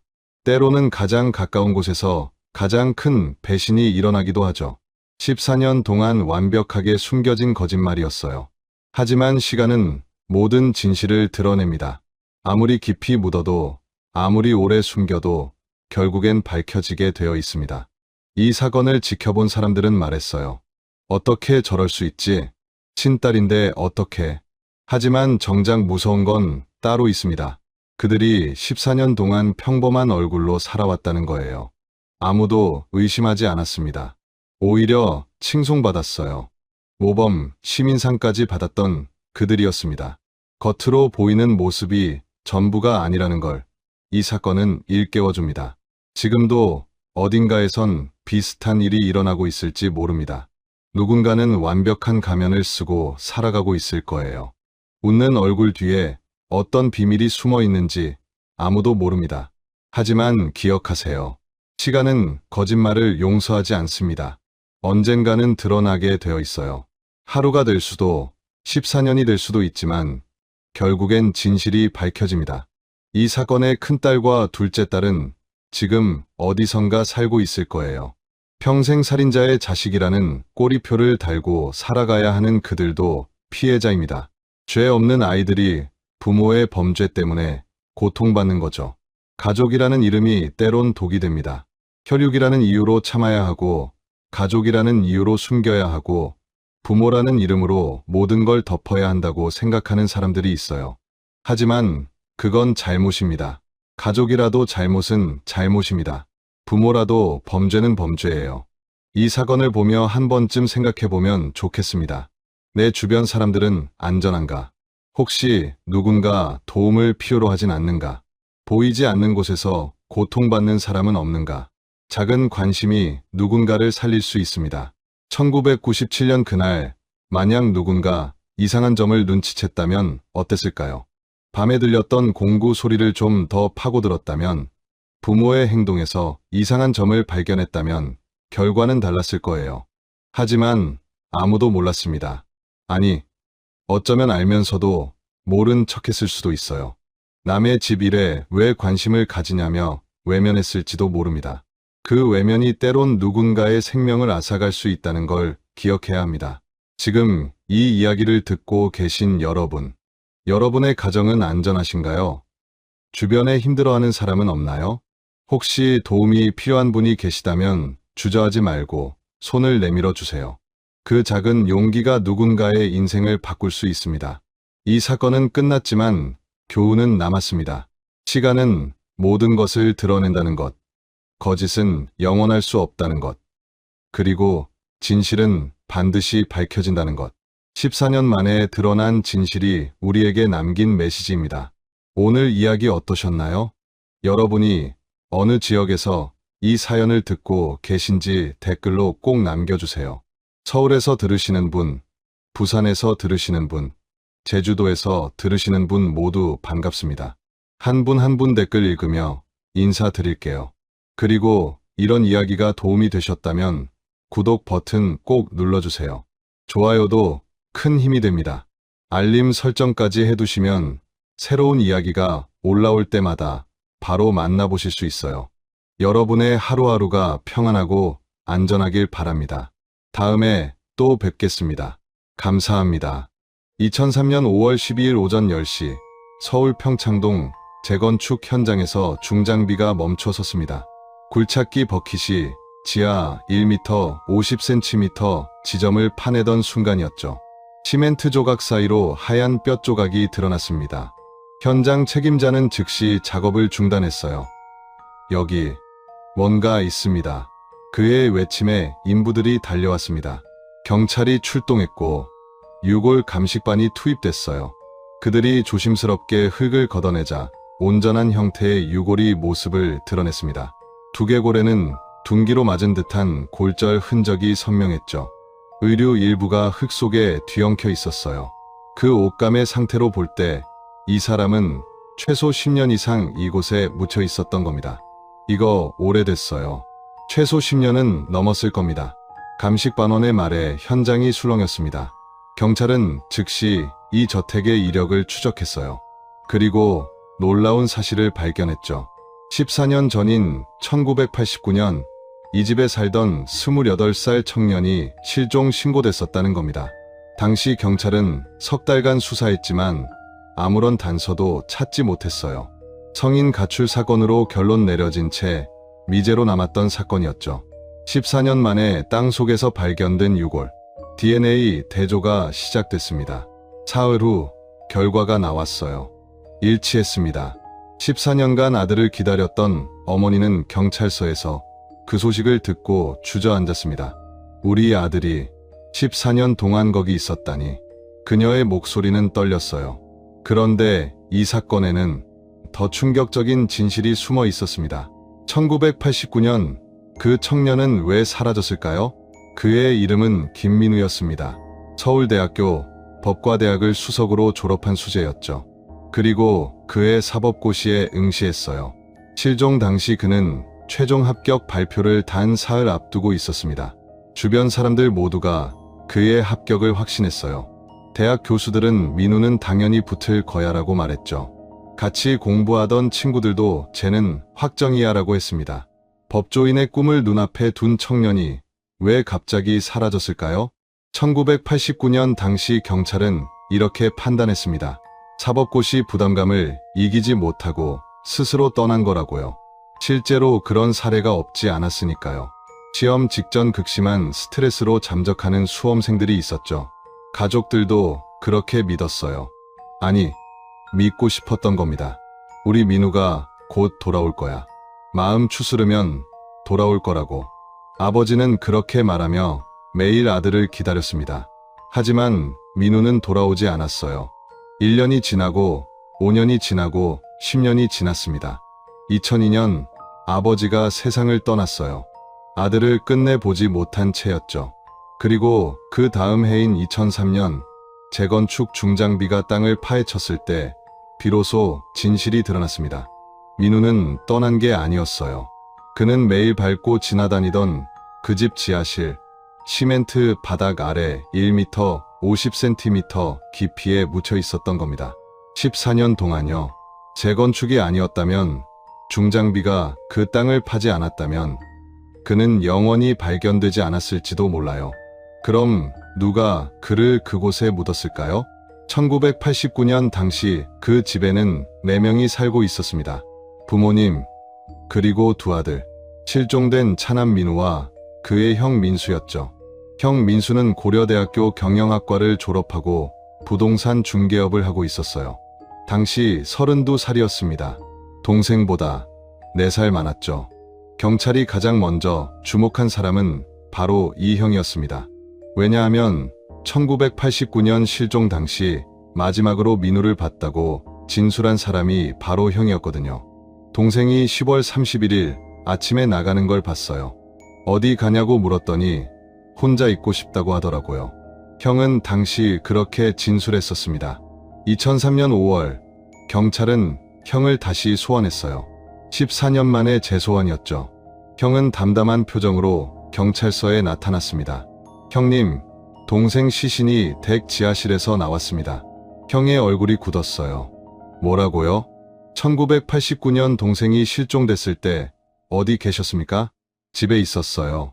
그건 당시에도 진술했잖습니까? 형의 대답은 14년 전과 똑같았습니다. 하지만 이번엔 달랐어요. 경찰은 단순히 진술만 받고 끝내지 않았습니다. 그들은 형의 주변을 샅샅이 조사하기 시작했죠. 회사, 집, 그리고 14년 전 그 사건과 관련된 모든 것들을요. 1989년 10월 사법고시 합격 발표를 사흘 앞둔 청년이 사라졌습니다. 가족들은 그가 돌아올 거라 믿었어요. 경찰은 그가 스스로 떠났다고 결론 내렸죠. 하지만 14년 후 그는 집 지하실 시멘트 아래에서 발견됐습니다. 누가 그를 그곳에 묻었을까요? 왜 아무도 14년 동안 몰랐을까요? 형은 정말 아무것도 모르는 걸까요? 그리고 1989년 그 집에서는 대체 무슨 일이 벌어졌던 걸까요? 오늘의 이야기 시작 전에 잠깐만요. 구독과 좋아요를 눌러주시면 이야기를 들려드리는데 아주 큰 힘이 됩니다. 그리고 어느 지역에서 이 사연을 듣고 계시는지 댓글에 꼭 남겨주세요. 한 분 한 분 반갑게 인사드릴게요. 지금부터 그 이야기를 시작하겠습니다. 1989년 10월 15일 서울 평창동의 대저택은 분주했습니다. 김민수는 여행사에서 받아온 서류를 식탁 위에 펼쳐놓았어요. 제주도 일주 패키지 여행 상품이었죠. 7박 8일 일정이었습니다. 아버지, 이번 환갑은 제대로 기념하셔야죠. 민수의 말에 아버지는 손을 내저었어요. 아이고, 무슨 환갑을 그렇게 거창하게 치러. 그냥 집에서 조촐하게 하면 되지. 하지만 민수는 고집을 꺾지 않았습니다. 안 됩니다. 평생 고생만 하셨는데 이번 한 번은 푹 쉬고 오세요. 어머니도 좋아하실 거예요. 옆에 있던 어머니가 눈을 반짝였어요. 제주도라니 나 한 번도 안 가봤는데. 그럼 됐네요. 어머니 마음 움직였으니까요. 민수는 환하게 웃었습니다. 아버지는 잠시 망설이다가 고개를 끄덕였죠. 그래, 내 효성이 그렇다는데 뭐. 민우야, 너도 같이 갈래? 방 안에서 공부하던 차남 민우가 고개를 내밀었어요. 아니요, 저는 공부해야 해요. 합격 발표 얼마 안 남았거든요. 민우는 28살이었습니다. 서울대 법대를 수석으로 졸업하고 그의 사법고시에 응시했죠. 이번이 두 번째 도전이었어요. 첫 번째는 1년 전 떨어졌습니다. 하지만 이번에는 달랐어요. 모의고사 성적도 상위권이었고 면접도 무난하게 통과했죠. 합격 발표가 언제더라? 10월 30일이요. 그럼 우리 여행 다녀와서 바로 발표네. 같이 보자. 아버지의 말에 민우는 웃으며 대답했습니다. 제가 꼭 합격해서 아버지 환갑 선물 드릴게요. 그래, 우리 민우 꼭 붙어라. 가족의 웃음소리가 거실에 퍼졌어요. 민수는 그 광경을 조용히 바라봤습니다. 그의 눈빛은 복잡했죠. 형제는 언제나 비교됐어요. 민수는 고려대 경영학과를 졸업했습니다. 나쁘지 않은 학벌이었죠. 하지만 집안에서는 늘 동생 얘기만 나왔어요. 민우는 서울대 수석이래. 민우는 교수님들이 앞다퉈 추천한대. 민우는 이번에 사법고시 붙을 거야. 민수도 나름 열심히 살았습니다. 대학 졸업 후 부동산 중개업을 시작했고 나름 안정적인 수입을 올리고 있었어요. 하지만 아버지의 눈에는 그게 보이지 않았습니다. 민수야, 너도 민우처럼 공부 좀 더 할 걸 그랬어. 그 말이 얼마나 가슴에 박혔는지 아버지는 몰랐죠. 10월 20일 여행 준비가 본격적으로 시작됐습니다. 어머니는 짐을 싸기 시작했어요. 아버지는 오랜만에 여행에 들뜬 표정이었죠. 민수야, 정말 고맙다. 이런 여행 처음이야. 별 말씀을요. 푹 쉬다 오세요. 민수는 부모님께 여행 일정표를 건넸습니다. 10월 24일 출발, 11월 1일 귀가 예정이었어요. 일주일이나 비우는데 집은 괜찮겠어? 민우 있잖아요. 저도 가끔 들를게요. 그래, 민우야, 형한테 폐 끼치지 말고. 민우는 책에서 눈을 떼지 않은 채 대답했어요. 네, 걱정 마세요. 10월 24일 아침이 밝았습니다. 부모님은 이른 새벽부터 짐을 챙겼어요. 택시가 오전 6시에 도착했죠. 민우야, 밥 잘 챙겨 먹고. 네, 어머니, 공부 너무 무리하지 말고. 알았어요. 민수도 나와서 배웅했습니다. 아버지, 어머니, 다녀오세요. 제주도 날씨 좋을 거예요. 그래, 고맙다. 택시가 출발했어요. 부모님이 손을 흔들었고, 형제도 손을 흔들어 답했습니다. 택시가 골목 끝으로 사라지자, 민수는 천천히 집 안으로 들어갔어요. 민우는 이미 방으로 돌아가 책을 펼쳤습니다. 집은 고요했죠. 평창동 저택은 대지 500평 규모였어요. 2층 한옥 구조의 지하실까지 있었습니다. 지하실은 원래 창고 용도였어요. 오래된 가구들과 잡동사니가 쌓여 있었죠. 가족들도 거의 내려가지 않는 공간이었습니다. 민수는 그날 오후 지하실로 내려갔어요. 먼지 쌓인 계단을 천천히 밟으며 내려갔죠. 지하실 전등을 켰습니다. 희미한 불빛이 공간을 비췄어요. 민수는 구석에 쌓인 상자들을 바라봤습니다. 그 안에는 어린 시절 상장들이 들어 있었죠. 그는 상자 하나를 열어봤어요. 김민수 반장 임명장, 김민수 미술대회 입상, 김민수 모범 학생 표창. 어린 시절 민수도 칭찬받는 아이였습니다. 하지만 동생이 태어나고 나서 모든 게 바뀌었어요. 동생은 더 똑똑했고 더 뛰어났죠. 민수는 상자를 닫았습니다. 그리고 지하실을 천천히 둘러봤어요. 바닥은 오래된 시멘트였습니다. 군데군데 금이 가 있었죠. 민수는 한참을 그곳에 서 있었어요. 무슨 생각을 하고 있었을까요? 그건 아무도 몰랐습니다. 10월 25일 아침, 민우는 평소처럼 일찍 일어났어요. 그는 세수를 하고 식탁에 앉았습니다. 간단히 토스트와 우유로 아침을 먹었죠. 민수는 보이지 않았어요. 아마 늦잠을 자고 있었나 봅니다. 민우는 식사를 마치고 우편함을 확인하러 나갔어요. 대문을 열고 우편함을 열었죠. 신문 몇 장과 광고지가 들어 있었습니다. 민우는 그것들을 집어들고 다시 집 안으로 들어왔어요. 그가 모르는 사이 형 민수는 2층 창문에서 그 모습을 지켜보고 있었습니다. 민수의 눈빛은 어두웠죠. 그는 동생이 집 안으로 들어가자 재빨리 계단을 내려왔어요. 현관문을 조용히 열고 우편함으로 다시 갔습니다. 우편함 안을 확인했죠. 그리고 그는 한 통의 우편물을 발견했어요. 법무부라는 글자가 선명하게 박혀 있었습니다. 수신인은 김민우였죠. 민수의 손이 떨렸어요. 그는 주변을 둘러봤습니다. 아무도 없었죠. 그는 그 봉투를 집어들었어요. 그리고 조심스럽게 개봉했습니다. 안에는 한 장의 문서가 들어 있었어요. 사법시험 최종 합격자 명단 통지. 민수의 눈이 서류를 훑었습니다. 김민우, 최종 합격. 그 순간 민수의 얼굴이 굳었어요. 동생은 합격했습니다. 28배 나이에 두 번째 도전에 사법고시에 합격한 겁니다. 민수는 서류를 다시 봉투에 넣었어요. 그리고 그걸 품 안에 넣었습니다. 집 안으로 들어가지 않았죠. 그는 그대로 자신의 차를 타고 어딘가로 향했어요. 어디로 갔는지는 아무도 몰랐습니다. 10월 25일 저녁, 민수는 집으로 돌아왔어요. 민우는 여전히 방에서 공부하고 있었습니다. 형, 저녁 드셨어요? 민우가 방문을 열고 물었죠. 아, 응, 밖에서 먹었어. 그렇구나. 저도 라면 끓여 먹었어요. 그래, 공부 열심히 해라. 민수는 담담하게 대답했어요. 민우는 다시 방으로 들어갔습니다. 민수는 거실에 앉아 텔레비전을 켰어요. 하지만 화면을 보고 있지 않았습니다. 그의 머릿속에는 온통 그 합격 통지서 생각뿐이었죠. 동생은 합격했다. 아버지가 알면 얼마나 좋아하실까. 또 동생 자랑이겠지. 나는 평생 그림자인가. 민수는 주먹을 꽉 쥐었어요.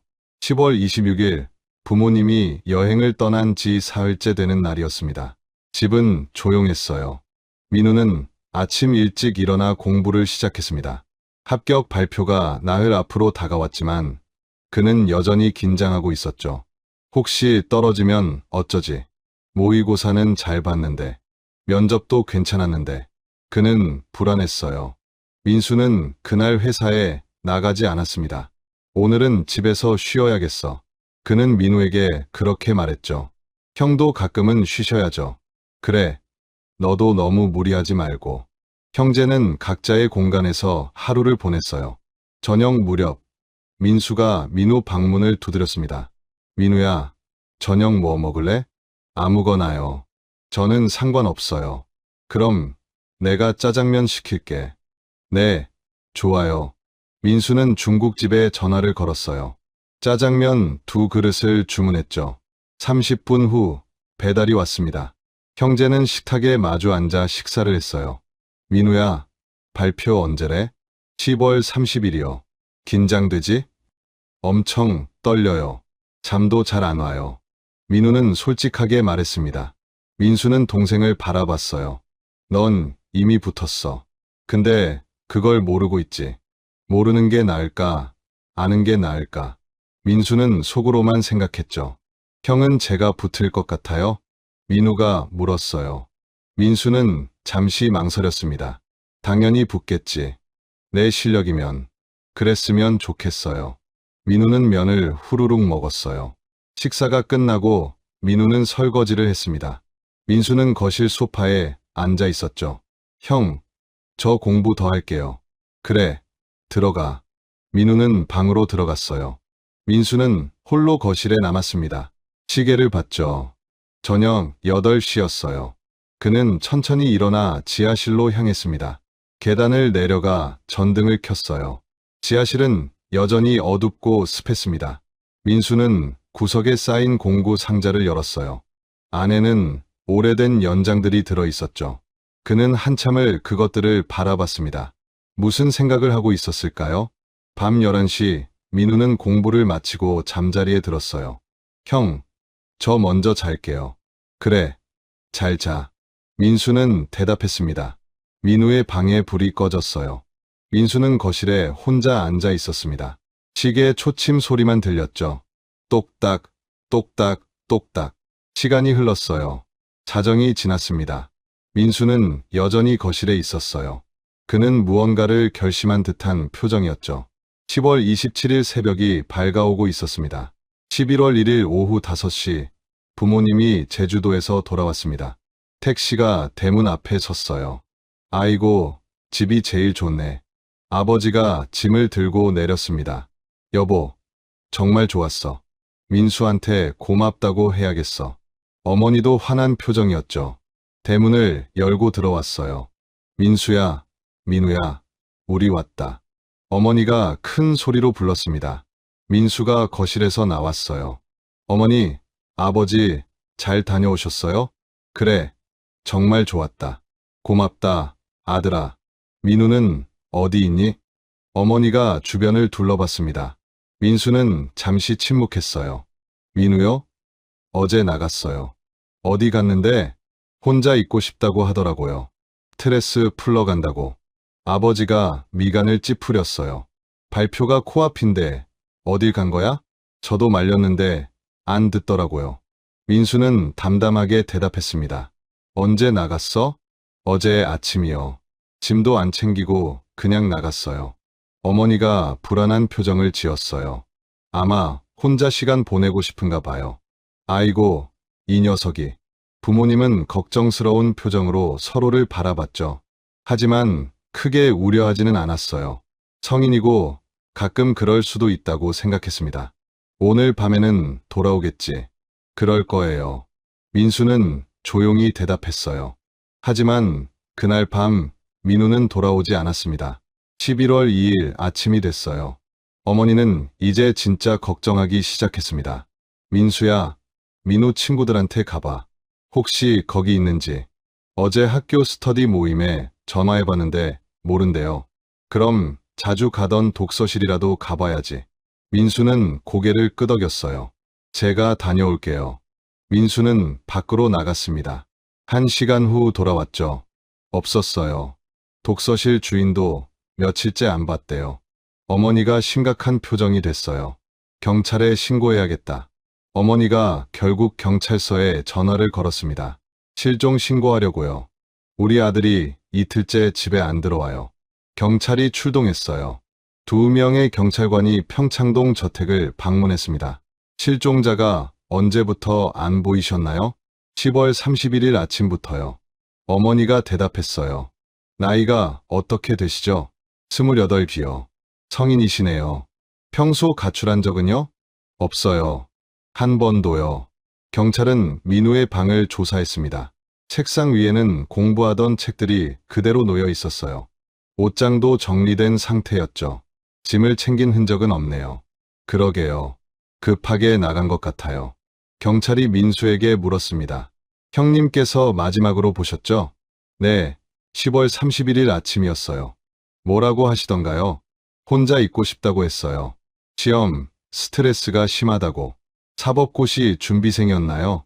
네, 발표가 10월 30일이었는데 아직 확인 안 해봤어요. 경찰은 고개를 끄덕였습니다. 시험, 스트레스로 잠시 떠나셨을 가능성이 있습니다. 성인이라 강제로 찾기는 어렵지만 수소문은 해보겠습니다. 부탁드려요. 아버지가 애타게 말했어요. 경찰은 주변 탐문을 시작했습니다. 이웃들에게 물어봤죠. 10월 말경에 이상한 일 없었나요? 아니요, 조용했어요. 젊은 남자 본 적 있으세요? 글쎄요, 기억이 안 나는데요. 단서가 없었어요. 일주일이 지났습니다. 경찰은 민우의 친구들을 만났어요. 민우가 요즘 어땠나요? 스트레스 많이 받는 것 같았어요. 시험 때문에 자살 같은 거 언급한 적은요? 아니요, 그 정도는 아니었어요. 그냥 긴장하는 정도? 최근에 만났나요? 10월 중순쯤 스터디에서 봤어요. 그때도 평소랑 똑같았는데 경찰은 민우의 행적을 추적했습니다. 하지만 10월 26일 저녁 편의점에서 라면을 산 게 마지막이었어요. 그 이후로는 아무 기록이 없었죠. 신용카드 사용 내역도 없었어요. 휴대전화도 꺼져 있었습니다. 마치 공기 중으로 사라진 것 같았어요. 11월 말 경찰은 수사를 축소했습니다. 성인 가출 사건으로 보입니다. 스스로 돌아올 때까지 기다리셔야 할 것 같습니다. 부모님은 절망했어요. 우리 아들이 어디 간 거예요? 어머니는 매일 울었습니다. 아버지는 혼자 거리를 돌아다니며 아들을 찾았죠. 하지만 민우는 나타나지 않았어요. 1990년 2월 사건은 공식적으로 미제로 분류됐습니다. 경찰은 더 이상 적극적으로 수사하지 않았어요. 민수는 부모님을 위로했습니다. 민우 꼭 돌아올 거예요. 조금만 기다려보세요. 그래야 할 텐데. 아버지는 힘없이 고개를 끄덕였죠. 민수는 여전히 부동산 일을 했어요.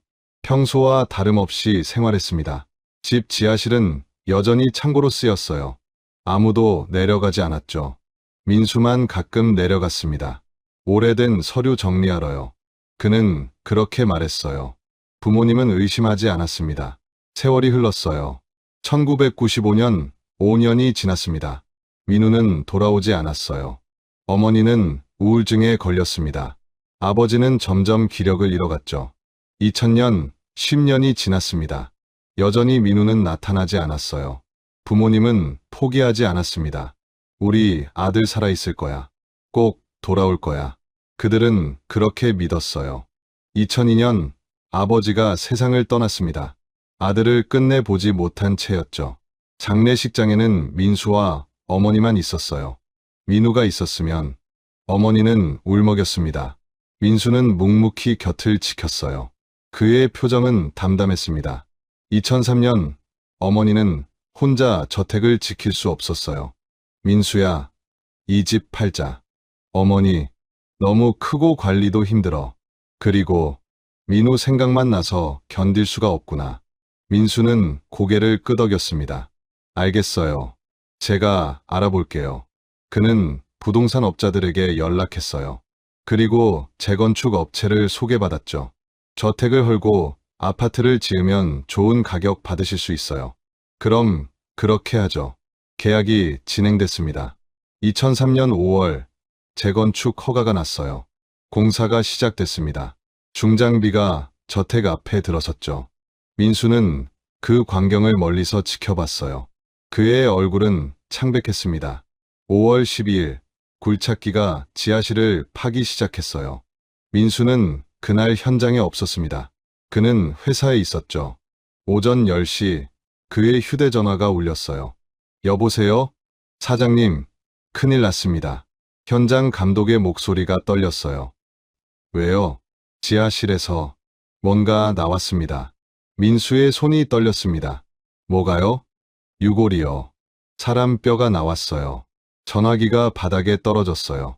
14년간 숨겨왔던 비밀이 마침내 세상으로 나온 순간이었습니다. 시청자 여러분, 1989년 10월 말 그 집에서는 대체 무슨 일이 벌어졌던 걸까요? 14년간 지하실에 묻혀있던 민우, 그리고 형 민수의 떨리는 손. 다음 이야기에서 충격적인 진실이 밝혀집니다. 2003년 5월 12일 오전 10시 20분, 평창동 재건축 현장은 순식간에 아수라장이 됐습니다. 굴착기 기사가 중장비에서 뛰어내렸어요. 이거 뭐야? 이게 뭐냐고. 그는 창백한 얼굴로 현장 감독을 불렀죠. 감독이 달려왔습니다. 왜 그래요? 저기 좀 보세요. 기사가 가리킨 곳에는 파헤쳐진 시멘트 조각들이 흩어져 있었어요. 그 사이로 드러난 건 흙이 아니었습니다. 하얀 뼈 조각이었죠. 감독이 가까이 다가가 무릎을 꿇었어요. 손으로 흙을 조심스럽게 걷어냈습니다. 두개골이 모습을 드러냈어요. 이거 사람이야. 감독의 목소리가 떨렸습니다. 일단 작업 중단. 아무도 건드리지 마. 현장이 멈춰 섰어요. 인부들이 하나둘 모여들었습니다. 뭐야? 저게? 사람 뼈 아냐? 여기 왜 사람이 묻혀 있어? 웅성거림이 커졌죠. 감독은 즉시 휴대전화를 꺼냈습니다. 여보세요. 경찰서죠. 신고하려고요. 재건축 현장에서 유골이 나왔습니다. 네. 사람 뼈 맞아요. 주소는 서울 종로구 평창동. 30분 후 경찰차 2대가 현장에 도착했어요. 경찰관 4명이 내렸습니다. 어디죠? 저기요. 감독이 안내했어요. 경찰들이 유골을 확인했습니다. 감식반 불러야겠어요. 이거 오래된 것 같은데. 한 경찰관이 무전기를 들었죠. 본서, 여기 평창동 현장. 유골 발견 확인됐음. 감식반 출동 요청. 오후 1시 유골 감식반이 도착했습니다. 하얀 방호복을 입은 감식관들이 현장을 통제했어요. 일반인 출입 금지합니다. 뒤로 물러서 주세요. 그들은 유골 주변을 정밀하게 조사했습니다. 사진을 찍고 측정하고 샘플을 채취했죠. 깊이는 지하 1m 50cm. 시멘트로 덮여 있었음. 유골 상태로 봐서 최소 10년 이상 경과 추정. 감식관들이 기록했어요. 두개골을 조심스럽게 들어 올렸습니다. 후두부에 골절 흔적 있음. 둔기에 의한 타격으로 보임. 타살 가능성 높음. 감식관의 말에 현장이 술렁였어요. 유골은 천천히 수습됐습니다. 의류 일부도 함께 발견됐어요. 남성용 면, 티셔츠와 청바지 조각이었죠. 옷감 상태로 봐서 1980년대 후반에서 1990년대 초반 스타일입니다. 감식관이 분석했어요. 오후 3시 경찰은 이 저택의 소유권 이력을 추적했습니다. 이 집 원래 주인이 누구죠? 담당 형사가 물었어요. 부동산 중개인이 서류를 확인했습니다. 김철수 씨 명의였어요. 작년에 돌아가셨고 현재는 부인과 아들 명의로 돼 있습니다. 아들이요? 네, 김민수 씨요. 여기 연락처 있습니다. 형사는 메모했어요. 김철수 가족 관련해서 실종 사건 있었나 확인해봐. 다른 형사가 컴퓨터를 검색했습니다. 있습니다. 1989년 11월 2일자 실종 신고건. 신고자는 김철수, 실종자는 차남 김민우, 당시 28세. 형사들의 눈빛이 날카로워졌어요. 14년 전 실종 사건이잖아.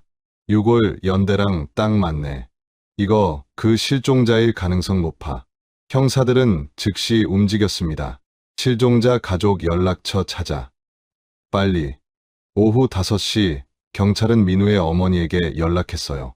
어머니는 서울 성북구의 작은 아파트에 살고 있었습니다.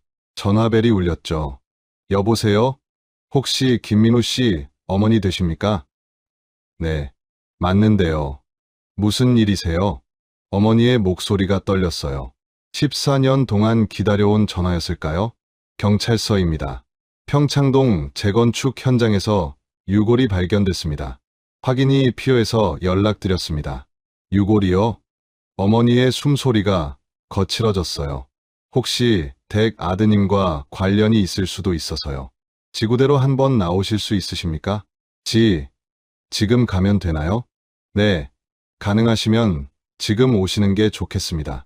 어머니는 떨리는 손으로 외투를 걸쳤어요. 1시간 후 그녀는 종로경찰서에 도착했습니다. 형사가 그녀를 작은 상담실로 안내했어요. 앉으세요. 어머니는 의자에 앉았습니다. 손을 꽉 쥐고 있었죠. 평창동 저택, 예전에 사셨죠? 네. 거기서 30년 넘게 살았어요. 1989년에 차남분이 실종되셨는데. 네. 어머니의 눈가가 붉어졌어요. 오늘 그 집 지하실에서 유골이 발견됐습니다. DNA 대조를 해야 심원 확인이 가능합니다. 혈액 샘플을 제공해 주실 수 있으십니까? 어머니는 고개를 끄덕였어요. 우리 민우일까요? 아직 확실하지 않습니다. 검사를 해봐야 알 수 있어요. 간호사가 들어와 체열을 시작했습니다. 어머니의 팔에서 붉은 피가 주사기로 빨려 들어갔죠. 며칠 걸릴까요? 2, 3일 정도면 나올 겁니다. 형사가 조심스럽게 말했어요. 어머니는 집으로 돌아갔습니다. 그날 밤 그녀는 잠을 이루지 못했어요. 민우가 거기 있었던 거야? 14년 동안 우리가 밟고 다니던 지하실에? 어떻게 그럴 수가 있지? 눈물이 멈추지 않았습니다. 5월 14일 DNA 분석 결과가 나왔어요. 형사가 어머니에게 다시 전화했습니다. 나오셔야 할 것 같습니다. 결과가 나왔나요? 네, 직접 말씀드리는 게 좋을 것 같아서요. 어머니는 다시 경찰서로 향했어요. 상담실에 들어섰을 때 형사의 표정이 심각했습니다. 앉으세요. 어머니는 앉았어요. 형사가 서류를 펼쳤습니다. DNA 대조 결과입니다. 일치율 99.9%. 모자 관계가 확실합니다. 어머니의 입에서 신음이 흘러나왔어요.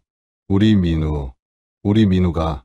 그녀는 책상에 고개를 묻고 울기 시작했습니다. 14년 동안 거기 있었다는 거죠? 네. 어떻게 그럴 수가. 형사는 조용히 기다렸어요. 한참 후 어머니가 고개를 들었습니다. 우리 아들 어떻게 죽은 건가요? 두개골 골절 흔적이 있습니다. 둔기에 맞은 것으로 추정됩니다. 누가 우리 민우를. 어머니의 목소리가 떨렸어요. 형사가 신중하게 물었습니다. 1989년 당시 댁에는 누가 살고 계셨나요? 저하고 남편, 그리고 두 아들이요. 두 아들이요? 네, 큰아들 민수하고 작은아들 민우. 민우 씨가 실종됐을 때 민수 씨는 어디 계셨죠? 집에 있었어요. 우리 부부가 여행 갔을 때. 어머니가 말을 멈췄어요. 갑자기 무언가 떠오른 듯한 표정이었죠. 그때 민수가 우리 여행 보내줬어요. 아버지 환갑 선물이라고. 여행은 언제 가셨습니까? 10월 24일에 출발해서 11월 1일에 돌아왔어요. 형사가 메모했습니다. 그럼 그 일주일 동안 집에는 두 아들만 있었던 거네요. 네. 돌아오셨을 때 민우 씨는요? 없었어요. 민수가 어제 나갔다고. 어머니의 얼굴이 하얗게 질렸어요. 설마 민수가? 아직 확실한 건 아닙니다. 하지만 조사는 해봐야겠습니다. 5월 15일 오전 10시 형사 2명이 김민수의 부동산 사무실을 찾았습니다. 김민수 사장님 계십니까? 직원이 안내했어요. 안에 계세요. 형사들이 사무실 문을 열었습니다. 민수는 책상에 앉아 서류를 보고 있었어요. 누구세요? 경찰입니다. 잠깐 이야기 좀 나눌 수 있을까요? 민수의 표정이 굳었어요. 무슨 일로요? 평창동 재건축 현장건 아시죠? 네. 지하실에서 유골이 나왔습니다. 민수는 아무 말도 하지 않았어요. DNA 검사 결과 동생분으로 확인됐습니다. 민수의 손이 미세하게 떨렸습니다. 지구대로 동행해 주시겠습니까? 진술이 필요합니다. 지금요? 네. 민수는 천천히 일어났어요. 알겠습니다. 경찰차를 타고 경찰서로 향했습니다. 민수는 내내 창밖만 바라봤죠. 조사실에 들어섰어요. 형사가 의자를 권했습니다. 앉으세요. 민수는 앉았어요. 녹음기가 돌아가기 시작했습니다. 2003년 5월 15일 오전 11시 피조사자 김민수에 대한 조사를 시작합니다. 형사가 서류를 펼쳤어요. 1989년 10월 말 부모님이 제주도 여행을 가셨죠? 네. 언제부터 언제까지였습니까? 10월 24일부터 11월 1일까지요. 그 기간 동안 집에는 누가 있었습니까? 저하고 동생이요. 동생 민우 씨를 마지막으로 본 게 언제죠? 민수가 잠시 침묵했어요. 10월 31일이요. 어디서 봤습니까? 집에서요. 그때 뭐라고 하던가요? 혼자 있고 싶다고, 나간다고 했어요. 형사가 날카롭게 물었습니다. 짐은 챙겼나요? 아니요. 신분증은요? 그것도 안 챙긴 것 같았어요. 이상하게 생각 안 하셨습니까? 시험 스트레스가 심해서 그런가 보다 했죠. 형사가 다른 질문을 던졌어요. 1989년에 지하실 공사하신 적 있습니까? 민수의 눈빛이 흔들렸어요. 공사요? 네. 시멘트 타설 같은 거요. 기억이 안 나는데요. 정말요? 지하실 바닥이 그때 새로 깔렸는데 저희 집 지하실은 원래 시멘트였어요. 아닙니다. 감식 결과 그 시멘트는 14년 전에 타설된 게 맞아요. 민수는 대답하지 않았습니다. 형사가 압박했어요. 김민수 씨, 동생이 실종된 시기하고 지하실 시멘트 타설 시기가 일치합니다. 설명해 주시겠습니까? 저는 모릅니다. 그럼 누가 했겠습니까? 그 일주일 동안 집에는 형님밖에 없었는데. 모르겠어요. 정말 모르겠습니다. 민수의 목소리가 떨렸어요. 형사는 전략을 바꿨습니다. 형님, 동생과 사이는 어땠습니까? 그냥 평범했어요. 평범하다는 게 어떤 건가요? 형제니까요. 가끔 다투기도 하고. 무엇 때문에 다퉜죠? 민수가 입을 다물었어요. 형사가 계속 물었습니다. 동생이 우수했죠? 서울대 법대 수석. 형님은 고려대 경영학과 졸업하시고. 네. 부모님이 동생을 더 아끼셨나요? 민수의 주먹이 꽉 쥐어졌어요. 그런 거 없었어요. 정말요? 주변 사람들 말로는 아버지가 민우 씨 자랑 많이 하셨다던데. 그건 동생이 잘해서 그런 거죠. 질투 같은 거 안 느끼셨어요? 아니요. 민수는 단호하게 대답했습니다. 형사는 더 파고들지 않았어요. 아직 결정적 증거가 없었으니까요. 일단 오늘은 이 정도 하죠. 하지만 추가 조사가 필요할 수 있습니다. 알겠습니다. 민수는 일어났어요. 한 가지만 더 물어보겠습니다. 네. 동생 시신이 집 지하실에서 나왔는데 정말 아무것도 모르십니까? 민수는 형사를 똑바로 바라봤어요. 모릅니다. 그는 조사실을 나갔습니다. 형사들끼리 남았어요. 어떻게 봐? 수상해. 근데 증거가 없어. 지하실 공사 영수증이라도 찾아야 하는데. 압수수색 해야겠어. 영장 신청하자. 5월 17일 압수수색 영장이 발부됐습니다. 형사들이 민수의 사무실과 집을 수색했어요. 오전 9시 수색이 시작됐습니다. 모든 서류함 열어보세요. 금고 있으면 꼭 확인하고요. 형사들이 사무실 구석구석을 뒤졌어요. 민수는 한쪽에 서서 지켜봤습니다. 그의 얼굴은 창백했죠. 서류함에서 각종 부동산 계약서가 쏟아졌어요. 책상 서랍에서는 명함과 펜들이 나왔습니다. 여기 금고 있습니다. 한 형사가 소리쳤어요. 사무실 구석, 책장 뒤에